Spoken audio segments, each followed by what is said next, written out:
নিয়ে বাংলাদেশের প্রেক্ষাপট পরিবর্তন করেছে।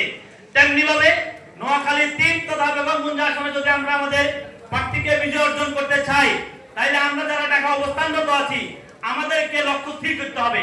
আমরা আজকে যারা উপজেলা পর্যায়ে আছি, আমরা আজকে মানুষের দরবারে যাচ্ছি। মানুষের যে আশা আকাঙ্ক্ষা, মানুষের যে প্রেক্ষাপট তৈরি হয়েছে বাংলাদেশ জামাত ইসলামকে নিয়ে, সেটি অনেক বেশি আশাবান্ধক।